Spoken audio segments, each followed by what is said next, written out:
Welcome to Winging It with Walt, the podcast where Walt Florio brings you the ramblings from inside of his demented mind. I'm Walt Florio, and let's dig in.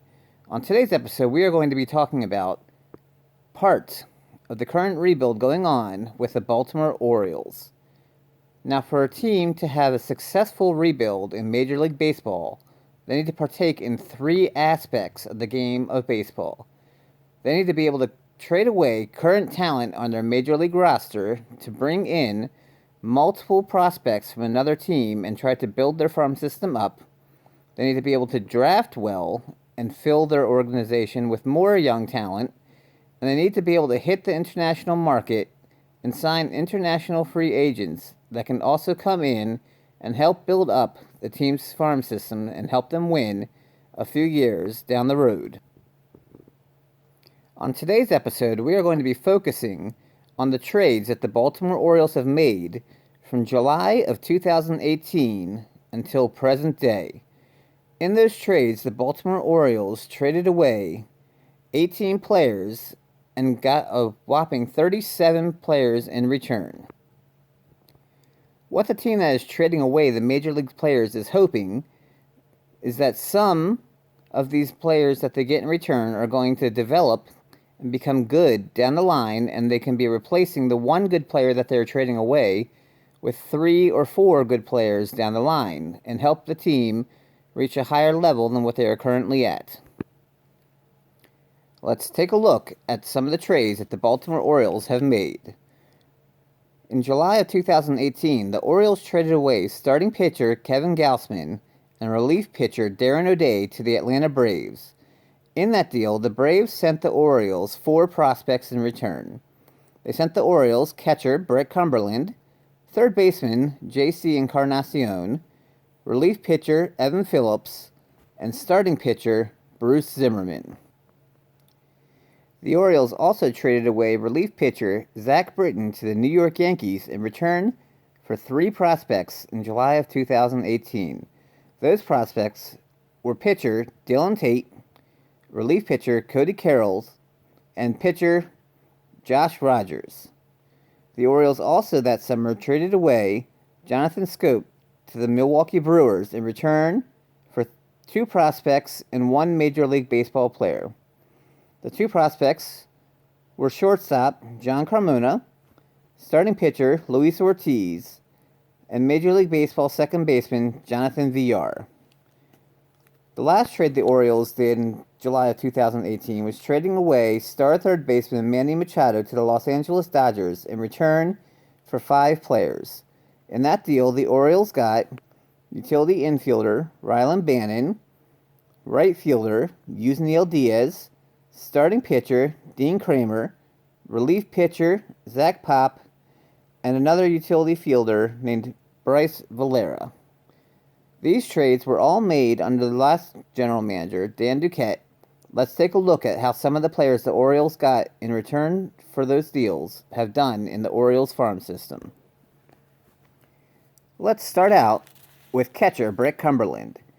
Brett Cumberland is 25 years old, and in his time at the Orioles farm system, mostly spent at Double-A affiliate Bowie, Cumberland has batted .244 with 8 home runs, 31 RBIs, a .413 slugging percentage, a .387 on-base percentage, and an .800 OPS. J.C. Encarnacion is 23 years old and has spent most of his time in the Orioles farm system playing for Single-A Delmarva.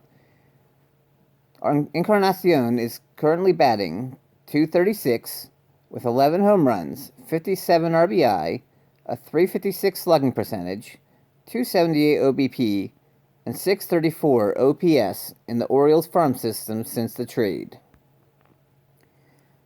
Evan Phillips has made his way all the way up to the Major League roster a couple of times. Unfortunately, he has not performed very well in his time on the Orioles roster.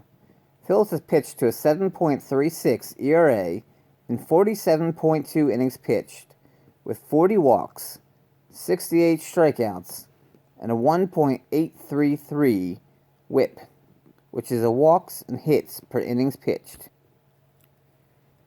Bruce Zimmerman has spent most of his time going between Double-A affiliate Bowie and Triple-A affiliate Norfolk.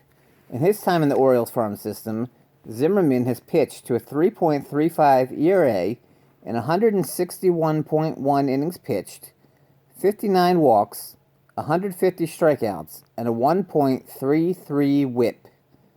Looking back at the Gausman and O'Day for Cumberland, Encarnacion, Evan Phillips, and Bruce Zimmerman trade, Cumberland has been average in some areas and above average in other areas. His batting average has been about league average, which is 250. Cumberland is hitting 244. His slugging percentage is slightly below the league average, with him having a slugging percentage of 413. However, Cumberland's on-base percentage and OPS are both slightly above average, with an on-base percentage of 387 and an OPS, which is an on-base percentage plus slugging percentage, of 800. The problem for Cumberland is that he plays a position where Adley Rutschman is definitely the future of the Orioles, and current Orioles catcher Chance Sisco is most likely going to be the backup to Rutschman once Rutschman gets called up. However, should Sisco perform at a high level at the Major League roster in 2021 and get traded away, Cumberland could possibly make his way up to Baltimore and be the backup to Adley Rutschman for a few years. Encarnacion and Phillips have been mostly disappointing in their time here in the Orioles organization. Encarnacion is still young enough at 23 where he might be able to turn around, but the time if he is going to do that is now. Evan Phillips at 26 is most likely going to not be a player that pans out and be a part of the Orioles' future. Zimmerman, however, has been a very good player in the Orioles system.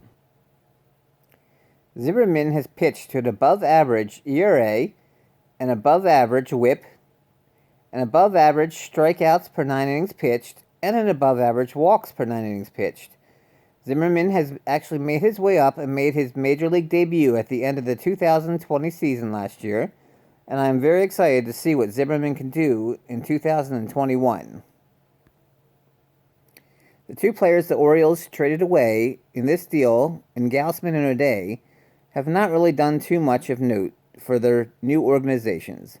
So the Orioles have gotten a pitcher who looks promising and a catcher who might be backup to Adley Rutschman for the two players that they traded away in that deal. Let's move on and take a look at the Zach Britton trade. In the Britton deal, the Orioles got 3 pitchers in return. Those pitchers were Dylan Tate, Cody Carroll, and Josh Rogers. Dylan Tate started out in Double-A Bowie as a starting pitcher. Unfortunately, Tate did not perform very well as a starting pitcher in the Orioles system. However, the Orioles did move Tate to a bullpen role where Tate has really thrived. Tate performed very well as a reliever for Double-A Bowie and Triple-A Norfolk and made his way up to Baltimore in the 2019 season. In 2019, Tate had a very up-and-down year with the Baltimore Orioles. However, last year in 2020, Tate really settled in nicely and pitched to a 3.24 ERA with 5 walks and 14 Ks and a whip of 0.840.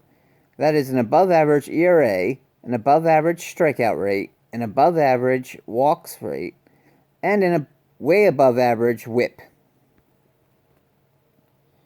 Cody Carroll has also spent time pitching on the Orioles' Major League roster. Carroll, however, has not fared nearly as well as Tate.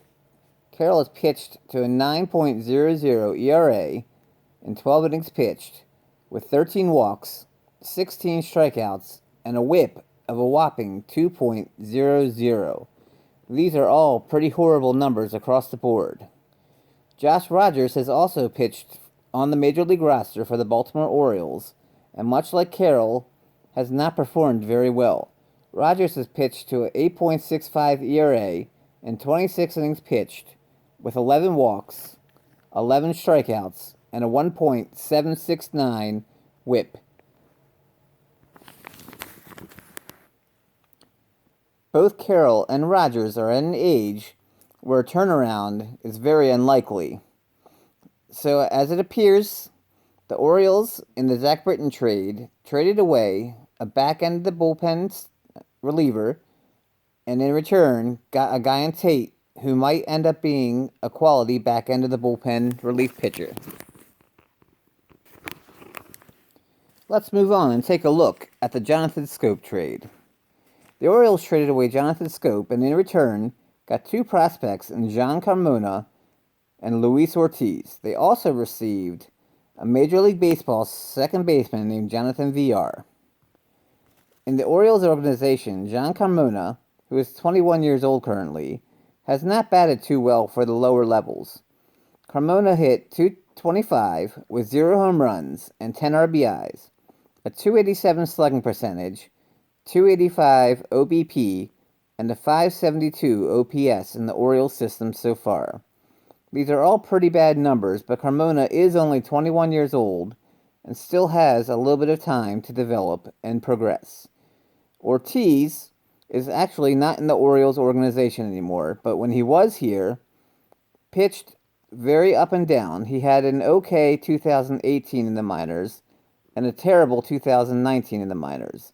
His overall numbers were 5.51 ERA, 98 innings pitched, with 39 walks, 68 strikeouts, and a 1.53 whip. Villar performed very well in the Orioles organization at the major league level as a second baseman, and they were actually able to trade him away for another prospect named Easton Lucas. Jonathan Schoop played terribly for the Milwaukee Brewers and was actually benched by the end of the season. They let him go at the end of the 2018 season. So in return for a couple months of a terrible playing Schoop, the Orioles got a younger prospect in Carmona who has not played well, one pitcher that is out of the organization, and a second baseman who played better than Schoop while he was here, and has been traded away for another prospect. That time will tell how the prospect performs. Let's move on and take a look at the Manny Machado trade. The Orioles traded star third baseman away to the Los Angeles Dodgers in July of 2018. In return, the Orioles got 5 players in the deal. They got third baseman Rylan Bannon, right fielder Yusniel Diaz, starting pitcher Dean Kramer, relief pitcher Zach Pop, and utility infielder Bryce Valera. Valera was basically a throw-in to the deal and was let go from the Orioles organization rather quickly. Zach Pop performed very well for AA Bowie in 2018 and had well above average stats across the board. Unfortunately, Pop suffered an arm injury and had Tommy John surgery in 2019 and was left unprotected in the Rule 5 draft where he was drafted and is currently not in the Orioles organization any longer. Pop will be recorded. Check that. Pop will have to stay on the Miami Marlins roster for the entire 2021 season. If the Marlins decide to not have Pop on their roster at any point during the 2021 season, they have to offer Pop back to the Orioles, where the Orioles could then take him back and put him back in the system. The other 3 players in the Machado deal have all performed pretty well in the Orioles system. Rylan Bannon has hit to a .255 average with 13 home runs, 70 RBIs, a .405 slugging percentage, .355 OBP, and .760 OPS for the Orioles farm system, AA Bowie, and AAA Norfolk. Bannon hit over 300 at AAA Norfolk last season and is on the cusp of joining the Baltimore Orioles. Bannon is a very versatile player who can play multiple positions in the infield and even catch in a pinch. I expect Bannon to be a utility fielder for the Orioles within the next year or two. Yusniel Diaz has put up slightly above average stats across the board. He has a .257 average with 16 home runs, 70 RBIs, a .446 slugging percentage, .343 OBP, and .789 OPS for Double-A Bowie in the Orioles farm system.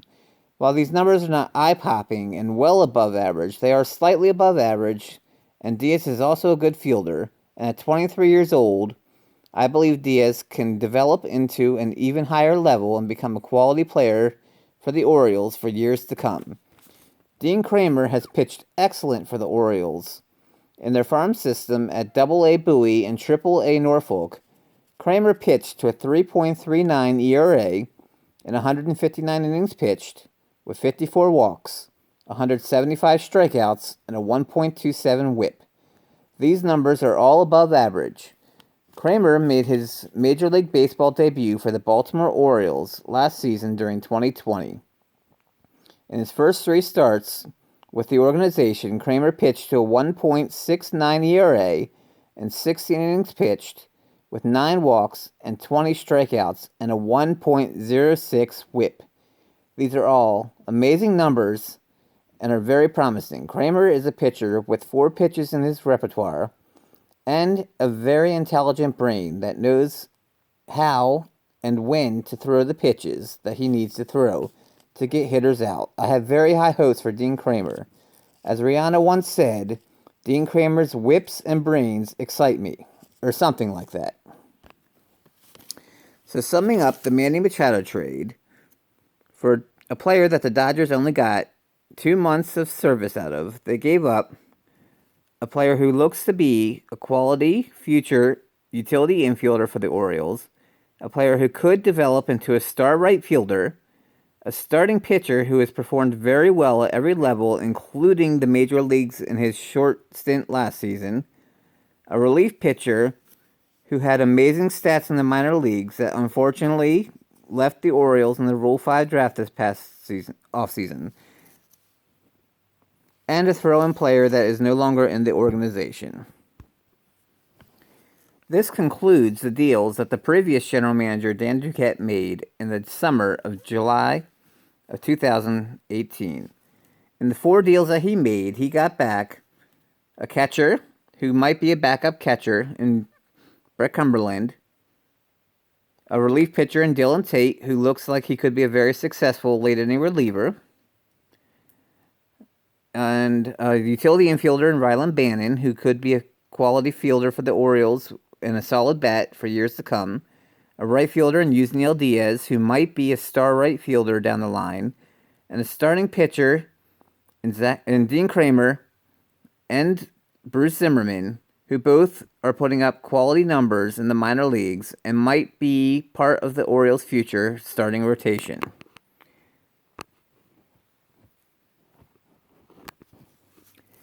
I would say overall that Duquette's trades have been hit or miss, but if these 6 players that I just mentioned pan out and the Orioles get 6 players that have a future with the organization for the 4 players that they traded, that is what the idea of a rebuild is. At the end of the 2018 season, the Orioles fired Dan Duquette and brought in current general manager Mike Elias. And the wheeling and dealing really kicked into high gear once Elias took over. Let's take a look at the deals that Elias has made. We'll start with the one trade that you could say that Elias clearly lost. Elias traded away right fielder Mike Yastrzemski for Tyler Erb.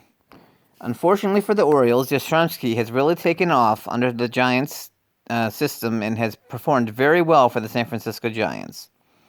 To be fair, Yastrzemski was not performing well in the Orioles system up to that time, and he was getting a little bit old for the minor leagues. I'm very happy for Yastrzemski performing so well under his new teams and getting his fresh start. Unfortunately, the player we got back for Yastrzemski and Tyler Erb performed very poorly in the Orioles system, pitching to a 5.82 ERA and 131.1 innings pitched with 57 walks, 108 Ks, and a 1.629 whip. Herb has been let go and is no longer in the Orioles system. Elias also traded away second baseman Jonathan Villar to the Miami Marlins in return for 21-year-old Easton Lucas. Lucas is currently 23 now, as we acquired him in 2019 at the age of 21. In his one season in the minor leagues, Lucas has pitched to a 3.63 ERA in 34.2 innings pitched, with 9 walks, 41 strikeouts, and a 1.096 whip. These are all pretty quality numbers, and hopefully Lucas can continue to develop as he moves up through the Orioles system and play a role in the big league club in the years to come.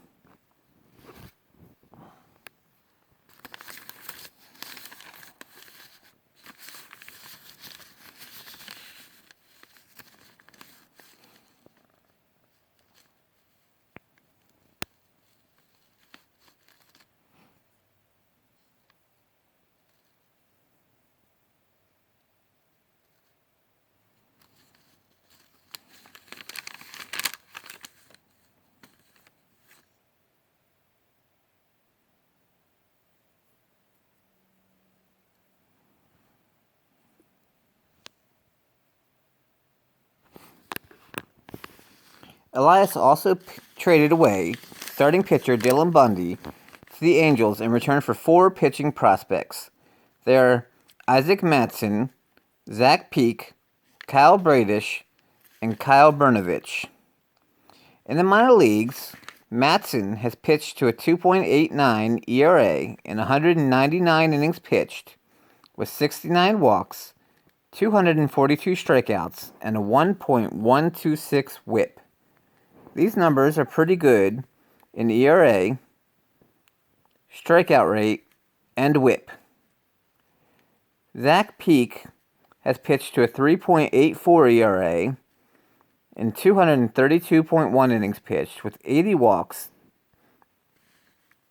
231 strikeouts, and a 1.248 whip in the minor leagues. Actually, these are just college stats. He has not pitched in any minor league series yet, as the 2020 season in the minor leagues was canceled. In the minor leagues, Kyle Bradish has pitched to a 4.28 ERA in 101 innings pitched with 53 walks, 120 strikeouts, and a 1.416 whip. These numbers are about league average in ERA, maybe slightly below average, and slightly below average in whip. However, his strikeout rate is very good, and his walk rate is pretty good. Bradish is a pitcher that has quality stuff, and I'm excited to see how he does in the Orioles system that has been developing pitchers much better recently since Elias took over, and a system that has seen a whole bunch of pitchers take steps forward and progress. Brnovich is another pitcher who, much like Peak, has not seen any numbers in the minor leagues yet, as the 2020 season was canceled. In college, his stats were a 2.75 ERA and 281 innings pitched, with 119 walks, 360 strikeouts, and a 1.10 whip. These numbers are all pretty good across the board, and I am also interested to see how he does once he gets into the Orioles system and pitches in the minor leagues in the 2021 season. So to sum up the Bundy trade, the Orioles got a pitcher in Mattson who has performed very well in the minors and could be a part of the Orioles bullpen come the 2021 season, a pitcher in Bradish with promising stuff who will be interesting to see how he performs in the minor leagues, and 2 pitchers who had quality numbers in college, and it will be interesting to see what they do in the Orioles farm system. In 2019, Mike Elias also traded away a back-end-of-the-rotation starter in Andrew Kashner for 2 17-year-old international prospects, one named Elio Prado, and one named Norbert Romero. In the minor leagues in the Orioles system, Prado at the age of 17 hit .300 with 3 home runs and 38 RBIs, with a .396 slugging percentage, a .403 on-base percentage, and a .799 OPS. These are all well above average numbers. Romero, at the age of 17 in the Orioles farm system, hit .273 with 2 home runs and 31 RBIs, with a .343 slugging percentage, a .338 OBP, and a .680 OPS. Romero also put up above-average stats in batting average, on-base percentage, and just about average OPS. These are 2 young international prospects that'll be awesome to see how they grow in the years to come. Hopefully one of them can develop into the next major international star. So to sum up the Cashner trade, the Orioles traded away a back-end-of-the-rotation starter for 2 17-year-olds that put up quality numbers in the minors their first season in the Orioles system, that have tons of time to grow and develop and become better players. The next deal that Elias made is the one that I am most shocked that he was able to pull off. Elias traded away Mike Wright, who was a terrible pitcher in the Orioles system. In return for Mike Wright, the Seattle Mariners gave us 2 players. One, Sean Armstrong, who is a quality relief pitcher at the major league level, and one, Ryan Ogren, who is a 22-year-old prospect at the time, playing in low A ball at Delmarva. Ogren at Delmarva put up a .253 batting average with 1 home run, 30 RBIs, a .318 slugging percentage, a .343 on-base percentage, and a .661 OPS. While these numbers are not eye-popping, the batting average was about average, and the OPP was slightly above average. It'll be interesting to see if Ogren can develop anymore. While it is doubtful that he will, for Mike Wright, if you can get anything out of that, that was a quality deal. Armstrong in the Orioles system in 2020 pitched to a 1.80 ERA, 15 innings pitched with 3 walks, 14 strikeouts, and a 0.80 whip. Armstrong is a very quality 6th or 7th inning pitcher, and getting him in return for Mike Wright was an amazing steal by Elias. In another deal that I have no idea how he pulled it off, Elias traded away career journeyman Tommy Malone for 2 prospects. In return, the Braves gave us 23-year-old AJ Graffinino and 24-year-old Greg Cullen. In the minors, Graffinino has hit .316 with 1 home run, 17 RBIs, a .380 slugging percentage, a .342 OBP, and a .723 OPS.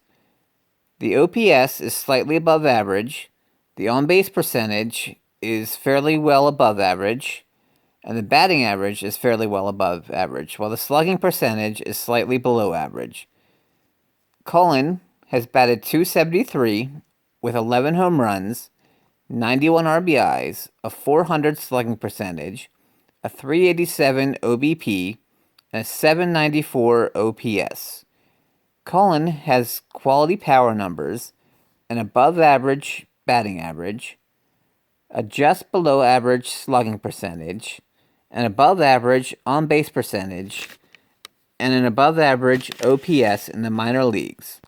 Pulling these 2 players for a career journeyman is a steal of a deal made by Mike Elias. The next deal that Mike Elias pulled off was trading highly inconsistent relief pitcher Castro to the New York Mets in return for 2 prospects. Castro is a pitcher who struggled to keep his ERA below 5 here in his time with the Orioles. In return, Elias pulled in Kevin Smith and Victor Gonzalez. Kevin Smith at the time was a 23-year-old prospect who has pitched to a 2.75 ERA and 142.2 innings pitched with 45 walks, 158 strikeouts, and a 1.173 whip. These numbers are very well above average in ERA, very well above average in strikeouts, and whip, and walks per 9 innings pitched. Kevin Smith appears to be a pitcher who could very easily be part of the Baltimore Orioles starting rotation as early as 2021. Victor Gonzalez is a 18-year-old international prospect who has not yet put up any professional stats as the 2020 season was canceled. The scouting report on Gonzalez is a shortstop with a quick first step that covers a lot of ground and a strong arm. I'm excited to see how he does in his first year as a professional in the Orioles system in 2021. The next trade that Mike Elias made was trading away relief pitcher Michael Givens to the Colorado Rockies in return for 3 prospects. Those prospects were first baseman/third baseman Tyler Nevin, shortstop Terrin Vavra, and outfielder Michael Deason. Nevin is a 24-year-old prospect who in his time in the minors, as high as Double-A, has hit .286 average with 36 home runs, 193 RBIs with a .441 slugging percentage, a .362 on-base percentage, and an .802 OPS, which is an on-base percentage plus slugging percentage.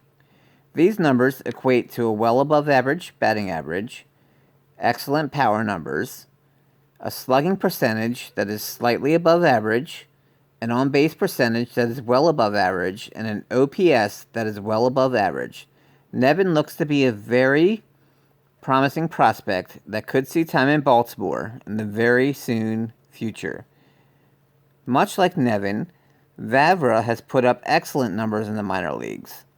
Vavra has hit to a .313 batting average with 14 home runs, 78 RBIs, a .483 slugging percentage, a .409 on-base percentage, and an .899 OPS. Vavra has put up his numbers in 543 at-bats, and Nevin has put up his numbers in 1,362 at-bats. Vavra has hit very well above average in batting average, has put up excellent power numbers. His slugging percentage is very well above average. His on-base percentage is very well above average, and his OPS is very well above average. Vavra is a very complete player with speed that plays excellent defense, and I look to see him in Baltimore performing at a very high level in the very near future. Deason is another international prospect that we acquired at the age of 18. In the minor leagues in his first season, Deason hit .252 with 1 home run, 20 RBIs, a .371 slugging percentage, a .345 on-base percentage, and a .717 OPS. His OPS is roughly about average. The on-base percentage is slightly above average, and his batting average is just about league average. Deason is another young player that has plenty of time to develop at such a young age, and it will be interesting to see what he does in the future. This was a ridiculous haul that we got from Michael Givens. Thank you, Mike Elias. The next deal that Mike Elias made, he dealt a player that never even played a single game in the Orioles system. He traded away Hector Velasquez for a player to be named later who turned into Michael Padilla. Michael Padilla is a 19-year-old international free agent who in his one season in the minor leagues put up a 2.08 ERA in 26 innings pitched with 16 walks, 26 strikeouts, and a 1.385 whip. Padilla's whip is about league average, while his strikeout rate is pretty high.